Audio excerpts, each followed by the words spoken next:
Still hiding your confidence because your outfit isn't doing the talking? My name is Wuraola Ubaka. I am called your profitable fashion coach because if your business isn't making money, why are you even in business? At Wura, we don't just make clothes.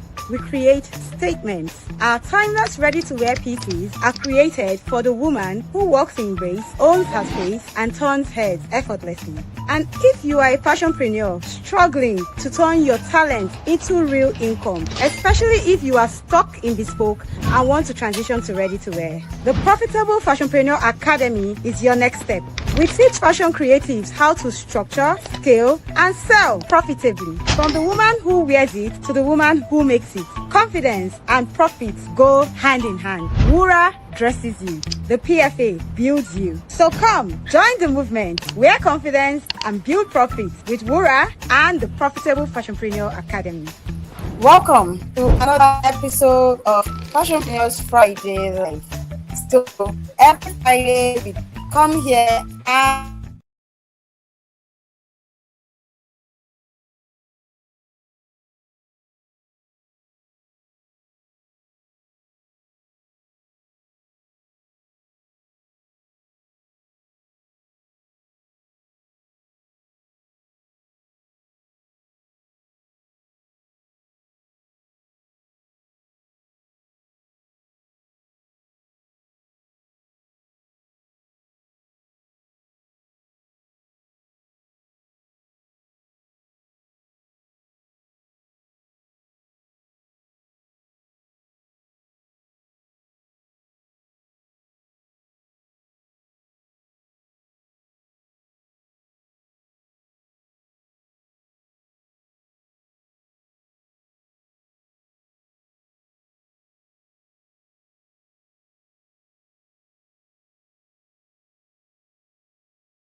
I didn't give you. So you said I when you say sent you have it. I sent to sent us, it. Maybe network not allowing me to talk. So I sent okay, it. okay. You sent me the information you have sent to her, but you didn't send me the information she has forwarded. just come calling, please. Welcome to another Fashionpreneur Friday Live. Unfortunately, I'm having so much interference and so much trouble with my network. Please bear with me while I try to resolve it. Um, Welcome to another Fashionpreneur Friday Live. Today, we are going to be talking about 7 reasons why you keep struggling in your fashion business and what you should do about that. My name is Wuraola Ubaka, and I am called your one and only profitable fashion coach. Because as the saying goes in this profit circle, if your business is not making money, why are you even in business? Now, if you're a fashionpreneur like me, chances are you really love what you do. And if we check, it's possible that you have been at it for a long time. But there's a reason why you keep struggling in your fashion business. And the reason is because you don't understand what you are doing. Chances are that you have been in your fashion business for a long time, but it's possible that you're not making profits. So right now we want to look at the reasons why you may be struggling in your fashion business and what you can do about it. So, many times I say that success in business is not fashion, is not fasting and prayer.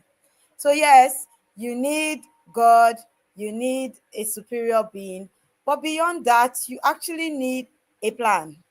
And then you need to follow that plan with structures, and you need to follow those structures with systems. So sometimes you feel like you're not getting it right. You want profit, you want peace, you want purpose, but somehow that cycle of confusion, of inconsistency, of burnout keeps repeating itself. So today we are going to be touching on 7 reasons why you keep struggling in your fashion business. And let's go. So let's talk about the first reason. Reason one, you are building with your heart, not with strategy. So you're building emotionally, not strategically. And what do I mean by that? You make business decisions based on how you feel. You know, so maybe you make this top and you say, I really like this top. It's so nice. I like the way these things are. These are the type of tops that I like to wear. I like to wear tops that are just, lacy. They look like cord lace. They make me look very. So that is what you like. That's your emotion, your likability quotient of that thing that you're making. But have you stopped to think, who is this person that I'm making this top for? Who is the person that I'm planning will buy this top? Do they like this type of things? Are they interested in this type of things? If this top passes through her timeline, will she stop? You haven't asked yourself, oh, have I gone into the reasons why this person may like this thing? But instead, you're just constantly in your feelings. Or you want to put a price on your product. You say, Kai, if I price like this, that maybe people will think that, all these church people that buy from me, they will come and start saying, Sister Christy, let me just reduce the price. All these church people, let me just reduce the price. Let me make it small. Or you want to sew a particular design that will fit the customer that you want. But because you've been seeing something else on Instagram, you say, but Kai, this design is for my customer. Oh, they really like corporate things. It's just like Boo Boo is selling. Boo Boo is really selling. I think I should just do Boo Boo. I think Boo Boo is selling. So you are actually making decisions based on what you think, what you like, what you want. That's what you're doing. You are not making decisions strategically. So now, what are you supposed to do? Instead of saying, oh, I think people will like this, you should be saying, this thing is ideal for my customer. And my customer would like this type of dress because A, B, C, and E. Because of course, you should know your customer. You should know who you're trying to sell to, because you're not selling to everybody. If you're trying to sell to everybody, you're just going to get lost in the noise. And at the end of the day, you end up selling to nobody. So yes, you're not trying to sell to everybody. So you need to know who your customer is. Now you've identified that person, and instead of doubling down and doing what you know that customer wants, you're still like, no, let me just, I like crop tops a lot. Let me just make crop tops. They will buy crop tops. So what you need to do is that stop thinking about what you like and turn the flashlight onto the customer, onto the man or the woman, boy or girl that you are called to serve, onto the transformation that you want to bring into the life of that person. If you stop making your business decisions emotionally, if you stop thinking with your heart and you start thinking based on facts, based on numbers, based on data, based on strategy, you will see that you are moving your business forward. And emotional decisions can even go to things like how you hire or how you retain staff. So yes, you have that one staff that is nice. This staff, oh, I like this staff. This staff is so lovable.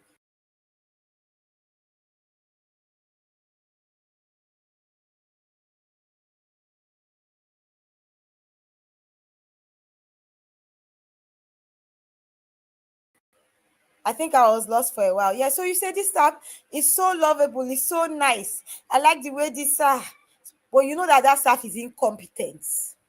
Yes, the staff is nice, has a amiable character, but is incompetent. Maybe you hired her as a cleaner. She cannot clean. Every day you're shouting, why are you not cleaning this? Why she cannot do, she can't actually get the job done. But then you keep her, and every month in month out, you are hemorrhaging money. You are keeping her because you want to be nice. You are emotional. Oh, you don't want to be like the bad person that now sent her away. So you keep her in the business. And then maybe she's making mistakes. She's making you lose money. She's making you lose customers. Customers are complaining about her work ethic. but she's nice. So she makes me laugh. Let her just be there. Those emotional decisions cost you. And so today I want you to go back into your systems and look at those decisions that you have made, that even deep down you know that this decision is not quite right for my business. But because of your emotions, you went ahead and you stuck to those decisions. It is time for you to now say, you know what? No more. No more. We're not doing this anymore. Let us now actually make decisions that are necessary for the business. And that brings me to number two. Number two, the second reason why you may be struggling, or you are struggling, or you keep struggling in your fashion business, is that you are operating like a tailor and not a CEO. And this applies even when you have other people that you have employed. You can employ people, but you're still working like a tailor. You're still working like a solopreneur.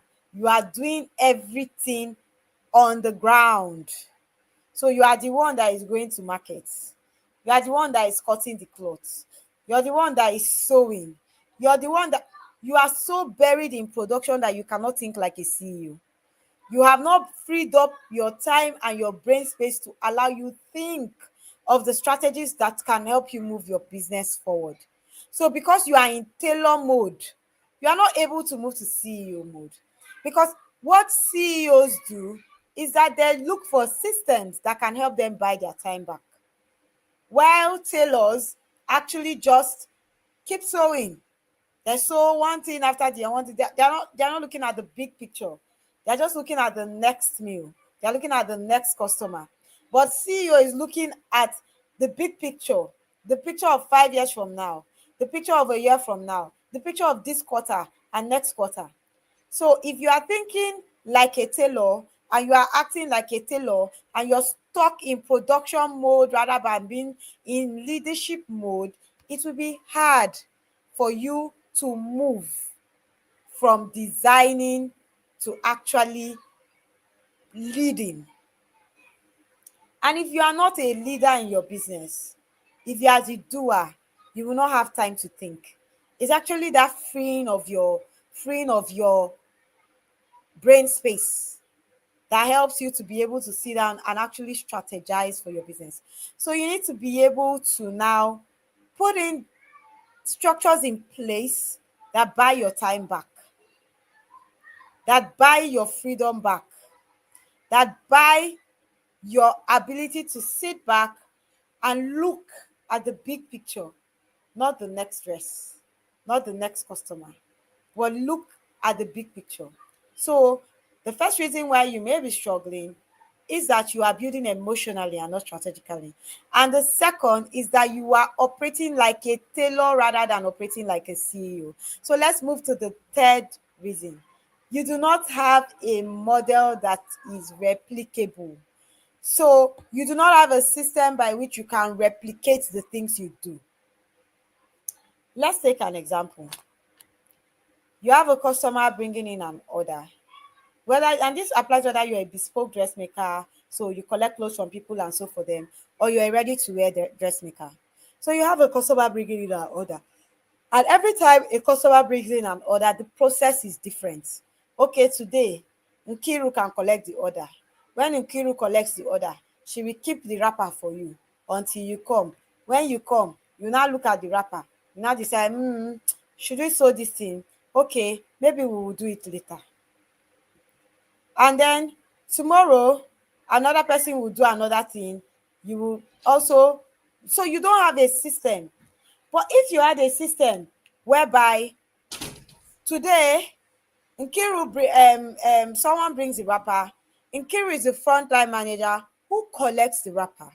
When Nkiru collects the wrapper, she enters it into her incoming. She enters the day that wrapper was collected. She enters the day that it's supposed to go out. She enters the style. She enters the customer name and number. She enters the design that has been chosen. Whatever. You have a system by which every time that someone is on that desk collecting a wrapper, they follow the same flow charts. The same flow chart. every day that process is being done, it is done in the same way. If you do not have that system by which things are done in a way that are replicable, then it will be hard for you to move from being a struggling fashion entrepreneur to a thriving one. So what do you do about it? You need to create a system of standard operating procedures. So have a procedure by which you do everything that you do. Have a procedure by which people clean. Have a procedure by which people take customer orders. Have a procedure by which orders are made. A procedure by which orders are packaged. A procedure by which orders are dispatched. Every aspect of your business should have a procedure. And remember, the only way you can actually do this is that you are the frontline general of your business.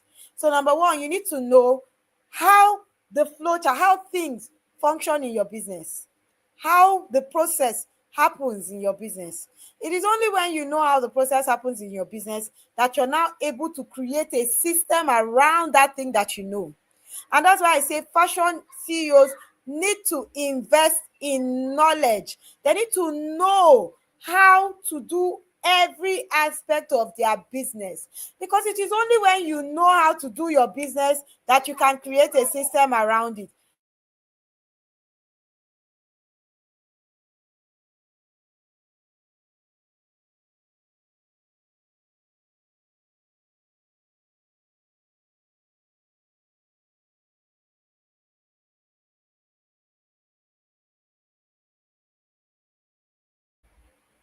Sorry about that. So he doesn't understand that you have a system that by which you do the things that you do. It is only when you start systemizing the way that you do things that you will now be able to create something that you can now pass on to somebody. So let's say you have systemized the way you clean. By the time someone is now coming in, you're saying, okay, welcome cleaner, this is how we clean. When you want to clean, this is the document. This is your checklist. You first start with the ceiling. You take out the cobwebs. You wipe the walls. You wipe down the mirror. You sweep. You mop. You merchandise the clothes. You check that each color of clothes is put in the proper way. So you have everything written out. So when your cleaner comes and is cleaning, they are cleaning with a checklist. They're saying, okay, have I done this? Have I done this? Have I done this? Have I done this? If you are not able to create that way of repeatability, that everything has a model that is replicable, it will be difficult for you to actually structure and scale. So every dress is different, every process is new, no structure, no scale. So if everything you do is new, is different every day, there will be no structure and there will be no skill. So you must create systems, because without systems, you cannot rest and you cannot grow. The next thing you want to actually do is to stop mixing your vision with confusion. That is the mistake you make. Number 4. That's the fourth reason why your fashion business is struggling, why you're staying stuck. Because you keep missing vision with confusion. And what do I mean by that? Some of you on this stream, when I go to your social media handle, whether Instagram, whether Facebook, whatever it is, I will see fashion designer, bespoke, ready to wear, men, children, bridals. Only you. Only you are sewing for everybody. Men, children, bridals, bespoke, ready to wear. But you don't want to struggle. How would you struggle? Even if you had a team of 10 people and you're doing bespoke, bridal, men, women, ready to wear, you are spreading yourself too thin. You are spreading yourself too thin, so you cannot focus. And that's why when you come into the Profitable Fashionpreneur Academy, the first thing we do is to make you understand your fashion business. Why? Why are you in this business? What did you see? What gap did you see in the market? What made you actually start this business? If you are not able to have a vision, have a direction, know where you're going to, you will sway to any wind that comes. You will sway to any wind that comes.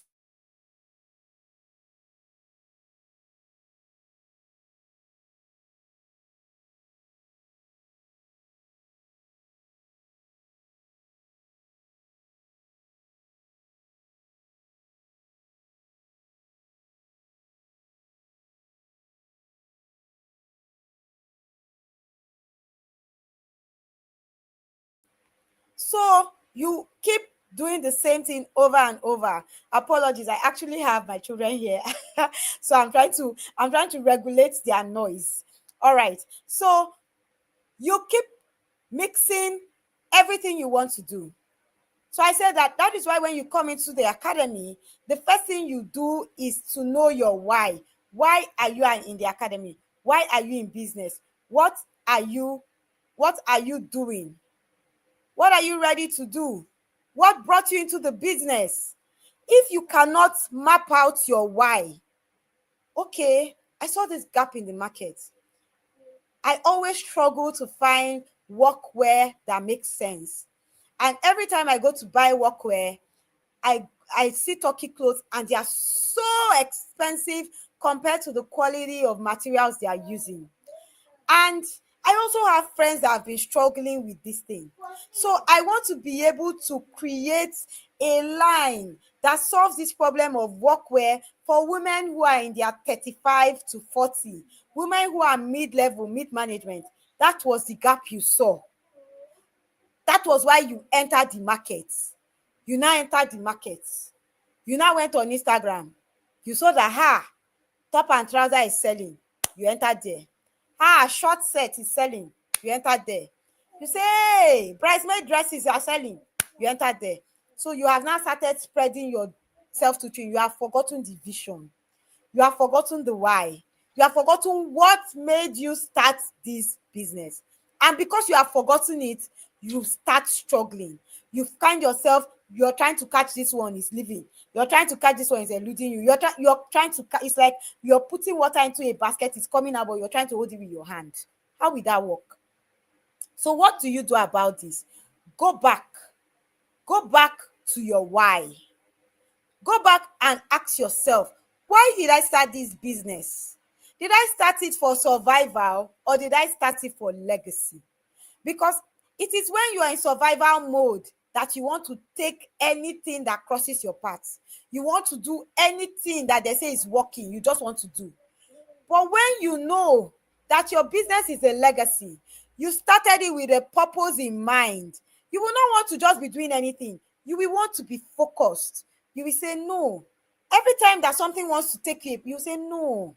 This is why I started this thing. This thing I'm doing, does it meet the ultimate target market that I want? And of course, these things may sound like utopian ideas, but when you come into the PFA Ready to Wear bootcamp, we have already taught you how to map out your target market. We've already taught you how to map out your zone of genius. We've already taught you how to map out, who you're serving. We've already taught you how to actually test this thing to make sure that, again, you're not back to being emotional. You are being strategic. So we don't say, everybody, when you say, they'll say, niche down. Decide who you're serving and just stay there. Yes, we advocate for you to niche down, but there's a process by which you niche. That market that you want to niche to has to be tested. It must be tried. You must be sure that there are people in that market that are capable of giving you the value that you want to command from that market. If you are selling to a market that nobody can give you a value that you're trying to command, if you be selling the best thing, you will not still get the money. And that's why the first week in the academy, we help you synchronize these thoughts and give you clarity, so that as we keep moving forward, you are not being swayed. You have a clear picture of what you're doing. When you come to the Profitable Fashionpreneur Academy, for instance, we tell you that we help fashion creatives start, scale, or transition to ready to wear with confidence and clarity. When you come to my fashion brand, Wura, yes, I have a fashion brand. It is called Wura NG. I tell you that I make classy dresses that fit just right for confident women. And even in that confident women, we have the age grade that we cater to. There are some designs that I will never ideate and I will never make, whether it is trending or it's not trending. There are some fabrics that we will never use in Wura. If they let them say everybody is doing it. Why? Because we know that when we put it in front of our customer, she will not buy it. It will not sell. I remember there was a time that we had a lot of feathers going on in the air. And, my team kept telling me, ma'am, let's do feathers. These feathers are trending, feathers. And I was like, the Wura woman will not buy feathers. And so my production manager went on, and then I told her, okay, create a small batch collection of your feather, just because I wanted her to actually understand that this thing is a system. Guess what? The feathers died on my rack. They were there and we finally gave them out in sales. Because if you do not understand the person that you are selling to, if you don't understand the vision, you will just be swayed and you constantly be ending up in confusion. And so it is important that you stop mixing vision with confusion. You are the one who started the fashion brand. You're the one that knows what you saw. You're the one that knows what you heard. You're the one that knows the solution you want to bring to the market. So as much as by the time you start having other people within your system, you want to be able to pass on that vision with clarity. They are sharing the vision with you. You must be able to pass it on with clarity so that they can see it and run with it. That is why Habakkuk 2:2 will say, write the vision, make it plain, that he that sees it may run. It is when your team or you yourself, you don't even know what your vision is about. That's when you just keep moving up and down. So let's move. The next reason why you may be struggling is that you are afraid to start over the right way. Yes, I know this happens even to the best of us. Even me that I'm staying here now. There are some things that I know through my high-level mentorship program that I enrolled in that made me now even need to go back into my systems and refine things. And I remember actually on Monday, I was telling my mentor, I said, oh, coach, sometimes all these things you're teaching me is making me want to tear down my system. But, it's already a going concern. I have a lot of customers, so I need to actually tear it down part by part. So it's something I know I need to do to be able to move to my next level, but it's hard. So yes, I get it. I get when you are afraid to start over, but it is dangerous to go 100 miles in the wrong direction.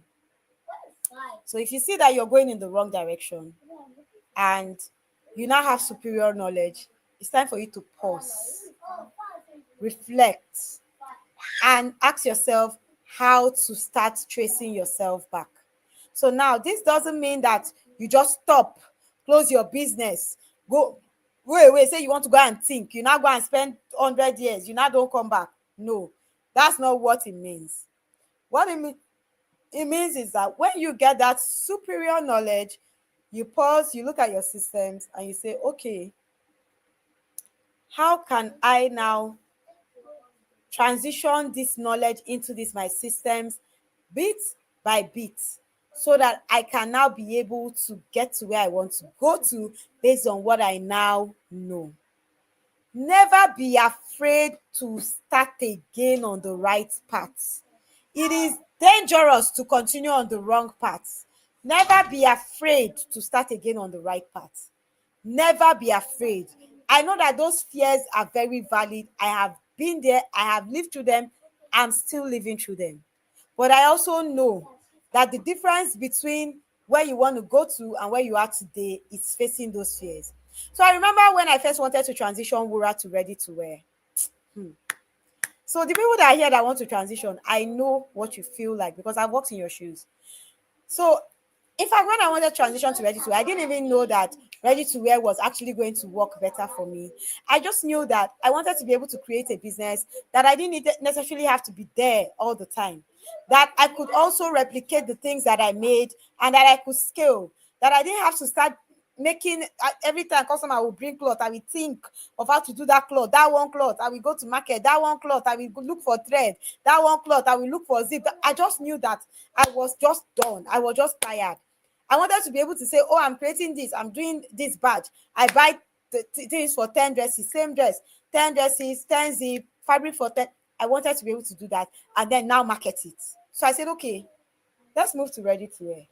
But of course, it's hard now. Number one, you have bespoke customers. They will not let you rest. They will keep saying, let me see you. Can't you? So I remember when I first transitioned, my bespoke customers will come and say, okay, can I bring my fabric and you sew this style for me? It's your style now. Let me just bring my fabric. So what I now did to discourage that was that And I told them, okay, if you have to bring your fabric, you can bring your fabric, but you're going to pay the exact same price as if you were buying it with my fabric made. Of course, it didn't make sense to them. Why will you pay? I'm selling something plus fabric for 100,000. I will now tell you that if you bring your fabric, you will still buy for 100,000. Naturally, you're not going to bring your fabric. So that was the whole idea. The whole idea was to discourage it. And ultimately, what that did was that over time, those who really wanted to stick with the brand stayed on, and those who didn't want started fizzling out. So, yes, you're not going to be able to just change the entire ecosystem of your business overnight, overhauling, especially if you are trying to, you now have superior knowledge and you need to move. You're not going to just be able to just shut it down and start again. So what you do, you take it chip by chip, block by block. Decide, maybe this today you want to deal with SOPs. You start creating your SOPs one after the other, one after the other. You start creating your SOPs one after the other, and then maybe you can now say, okay, tomorrow I want to deal with my inventory. You start working on inventory. After you finish inventory, you now say, okay, I want to deal with my database management. I want to know where my customers are. You start working on that. After that, you say, so you take it bit by bit and then work your way out of that place that you are. But what you do not want to do is remain there. What you do not want to do is say, I've been doing this business for 10 years now. But I've been doing it for 10 years. How do I start? No, you don't want to stay there. You want to move. That is what you want to do. You want to move in the right direction. So leave the fear behind and move. The next thing that may be keeping you stuck is that you don't track. You just try. So you did a design. That design did not work. You did not ask yourself, why did the design not work? What did I do wrong? How many people bought? If they didn't buy, why didn't they buy? You don't send out customer surveys. You don't ask for customer data. You don't ask for customer data. You don't ask anything. You just move on to the next thing. And then the next thing doesn't work. You don't sit down and reflect what did not work in your business. What I have noticed with fashionpreneurs a lot is that, and even me, I was there. So trust me, I don't come to you from a place of perfection, because if I'm also on my own journey, but I come to you from a place that I'm somewhere that I know people are trying to get to, and I want to at least bring you there, because at least if you are in this place I am, you will certainly be profitable. That much I know. So yes, you now say, okay, this dress, so it didn't sell, but you don't settle down to reflect, why didn't it sell? Maybe if I had, was it resonating with the customer that we sell to? Can we change some features on it? Should we put a hand instead of making it sleeveless? Should we put a peplum so it can cover the customer's tummy? Should we put a drape so that it looks more distinct? You do not reflect. You just move from one thing to the other, one thing to the other. You're just constantly busy. No time to think. No time to think. And that's one reason why you may keep struggling. Because you need, see, the only way you can actually grow your business is that you're a thinking CEO. Your brain no dey work, your business will not grow. That is why when you come into the PFA Ready to Wear Bootcamp, we build the skills into you that will make you think. You see that thinking, that time to reflect that you don't like to do. We build the skills into you that will make you think, because we know that no thinking, no business. No thinking, no business. If you're just acting, no business. This is something that everybody that works with me know. Like when my tailors make an error, for instance, I always ask them, what do you think you could have done better? Why do you think you had this problem?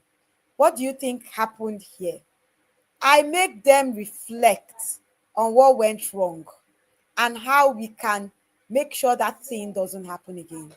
But if you don't settle down to reflect, you just say, this thing is, yeah, bring the next fabric. Let's just try that. Guess what? They will make that error again, because they didn't think through the process. They didn't understand the decisions they made that brought them to that point. So let's say you make a dress and you finish making the dress, and the customer wears the dress and it's small, but you know that your measurements were right. So you say, okay, I applied the right measurements. I did this, I did this. If you don't sit down and think back to see where the error came from, it may just be that you finished everything, you applied the right measurements, but when you came to do the final ironing, the iron was too hot and the fabric shrunk. But you did not sit down and think.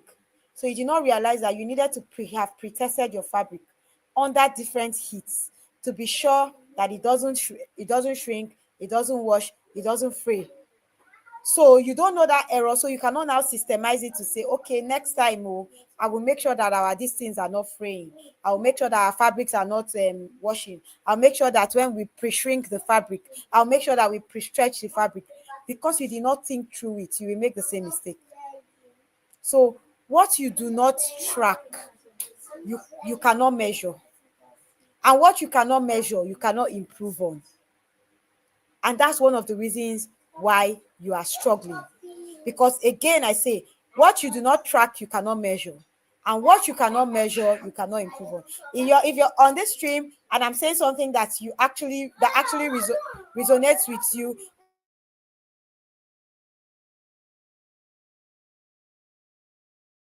if you're on this stream and I'm saying things that resonates with you, I actually want to see my comment section come alive. What's going on? I see 6 people on this stream, and thank you for joining the stream. Let's see you in the comments. Okay, so number 7, you have not submitted yourself to a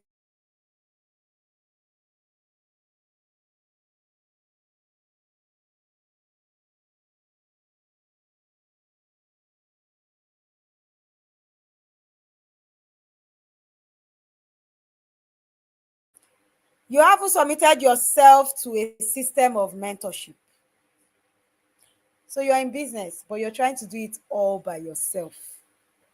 You think that vision God gave you is only you that can grow it. But one thing I have learned is that mentorship is your cheat code for life. Mentorship is your cheat code for life. You don't have a mentor, you're bound to make mistakes. It's not prayer and fasting, it's a statement of fact. I was reading this book. This is Femi Otedola's book of Making It Big. And in that book, there was somewhere he was talking about his first business, Xenon Oil. And he was saying how Xenon Oil grew. Xenon Oil grew so quickly, but he made a mistake and Xenon Oil crashed. Everything he has made, his billion-dollar business came crashing down. And that's how the book was written. So after every chapter, he gives you the lessons that he learned when he read, when he went through that journey. Again, still the thing I'm telling you about reflection. CEOs must reflect. And he said that one of the big reasons that he saw that he made that error was because he didn't have a mentor. And so when he now decided to start Fort Oil, which was AP at that time, he started first by submitting himself to mentorship. And for him, mentorship was the difference between where he is now, was the difference between growing Fort Oil to where we have now that is publicly traded, to the mistake he made with Xenon Oil when he was the biggest distributor of diesel. So one of the reasons why you are struggling in your business is because you have refused to submit yourself to mentorship. You think that the people that say, I can show you how to do this, are coming to eat your money. So you don't want to pay money. So you rather die in your lack of knowledge. But let me even tell you the funny part. The funny part is that you don't even know what you don't know. So you may be lacking knowledge, but you don't even know the knowledge you're lacking. Now, if you have followed through my Profitable Fashionpreneur Journey series, which was the series we had where people in the last cohort of the PFA Ready to Wear Bootcamp were sharing their journey, you will see that many people who came to share their journey said that the things they learned in the bootcamp, they didn't even know that they needed those things. They didn't even know that these things could help them move their business forward. They were not yet in that place that they were even thinking to that extent. They didn't even know. So tell me how you can make a change or you can make a difference when you don't even know. When you don't even know. So you need to be able to submit yourself to a system of growth. Submit your gift to a system of growth. Yes, okay, let me finish my class. You need to be able to submit your gift to a system of growth. You need to be able to submit your gift to a system of growth. What you have, when you find yourself in a system, is going to be multiplied. That's what's going to happen. You must find yourself somewhere that helps you build order, and that order will bring overflow. I remember how I used to struggle with reading. So I knew that reading was important to me, reading non-fictional books. But it was so hard for me to read. And then I had a friend of mine she still has the Book Bingers booth, a community that helps you read a book a week, all year round. And I said to her, Leslie Grace, you're my friend now. You can just teach me this speed reading, and I'll just be reading. And she told me, I can teach you, but even if I teach you, if you're not in a system, you will still fall. So she taught me speed reading. And that her community is yearly. I did speed reading, but I could not keep up. So the next year, I quietly went to pay her. I said, I want to be in your community. And that next year was this year. And this year, I can successfully tell you that I have read over 35 books since the beginning of the year. And for me, that's just incredible. Because this was me who will struggle to read one book in a month. That is 12 books in a year.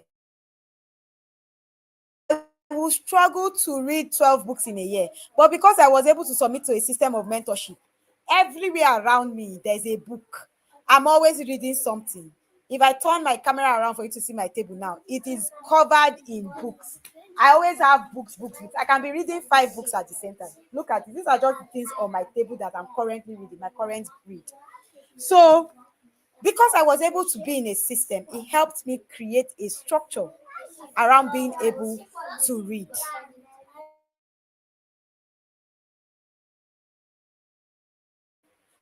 It helped me create a structure around being able to read. What am I saying in essence?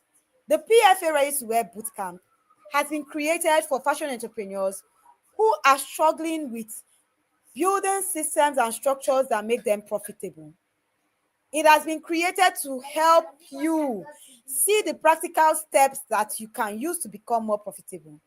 It has been created to give you a platform, a community, a sense of belonging, where you can ask questions, where you can meet other fashion entrepreneurs yourself, where you can do things that can make you more profitable. He has been able to give you a system where someone is holding your hand through the things they have also learned to make you more profitable. Now, if you know that you are struggling in your fashion business, but there are some people that are stubborn like Thomas, but you are saying, these people will not collect my money. We don't need your money. You are the one that needs to make more money. So you can stay outside, but as you're staying outside, the people that are inside are entering inside. They are there. It's you that is outside. And by the time they are getting their knowledge and you're seeing them flying, you'll be saying, how are these people doing their business? How are they doing their business that they are so profitable? Of course, you don't know how, because they are in a system of mentorship, but you have refused to submit yourself to it. So I'm going to round this up by telling you that these are some of the reasons why you are struggling, and I've given you practical steps by which you can solve these problems. But if you know that you can't do it on your own, your environment is actually bigger than you want to get into the PFA Ready to Wear Bootcamp. The next cohort of the bootcamp actually starts tomorrow. After tomorrow, you wait till February 1st, and it is still okay. The next cohort of bootcamp starts tomorrow. At 7 p.m. tomorrow, we'll have our induction. And once we do that induction, you do not get to come into the bootcamp until the next cohort starts. So, if you know that you have struggled for so long, or if you know that you are trying to build a fashion business that is different, that is profitable, that outlives you, if you know anybody who you have seen in this fashion space, but the math is not matching, then you want to invite them into the PFA Profit Circle. There are a lot of Profit Circle members who are on this call now, and they can tell you, when you come into the PFA Profit Circle, it not only transforms your business, it transforms you. Because at the end of the day, we understand that your business can only grow if you grow as a fashion CEO. And so I look forward to seeing you if you're on this stream and you haven't registered for the PFA Ready to Rest bootcamp. I look forward to seeing you in the next cohort. And if you know someone who needs that help, then you really want to bring them in to the next cohort. In 12 weeks, in 90 days, the amount of clarity and systems and confidence you will gain will help you to finally run a profitable ready-to-wear brand. We are called the Profitable Fashionpreneur Academy, and I'm not here to make noise. I'm here to show you how to become more profitable, not necessarily by just selling, but by creating systems that help you scale. And so if this is you, I look forward to seeing you in the Profit Circle. This has been our webinar on 7 reasons you keep struggling in your fashion business and what you can do to turn that around. Number 1, you're building emotionally, not strategically. Number 2, you're operating as a tailor, not a CEO. Number 3, you don't have a replicable model. Number 4, you are mixing vision with confusion. Number 5, you are afraid to start over the right way. Number 6, you don't track, no metrics, you just keep trying. Number 7, you haven't submitted your gifts to a system of growth. And if any of these 7 resonate with you, you will be able to solve all these problems that are keeping you struggling in the PFA Profit Circle. And I always say this, and I say this with every sense of responsibility. You come into the Profit Circle, you do not gain clarity, then feel free to ask for your money back. Anyway, we have another webinar. We actually have our Profit Circle webinar coming up next. We have our Profit Circle webinar coming up by 8 p.m. So it's actually time to run. As always, my name is Wuraola Ubaka, and I am called your one and only profitable fashion coach. Yes, I do say so myself. I am the one who can help you make your business more profitable. And if you come into any of my systems and I don't do just that, then I ask you to hold me to account. Thank you for joining us on this live, and I will see you on the next Fashionpreneur Friday Live, same time on Facebook, Instagram, and YouTube, where we stream, same station next week. Thank you and have a good night. Still hiding your confidence because your outfit isn't doing the talking? My name is Wuraola Ubaka. I am called your profitable fashion coach because if your business isn't making money, why are you even in business? At Wura, we don't just make clothes. We create statements. Our timeless ready-to-wear pieces are created for the woman who walks in grace, owns her space, and turns heads effortlessly. And if you are a fashionpreneur struggling to turn your talent into real income, especially if you are stuck in bespoke and want to transition to ready-to-wear, the Profitable Fashionpreneur Academy is your next step. We teach fashion creatives how to structure, scale, and sell profitably. From the woman who wears it to the woman who makes it. Confidence and profits go hand in hand. Wura dresses you. The PFA builds you. So come, join the movement. Wear confidence and build profits with Wura and the Profitable Fashionpreneur Academy.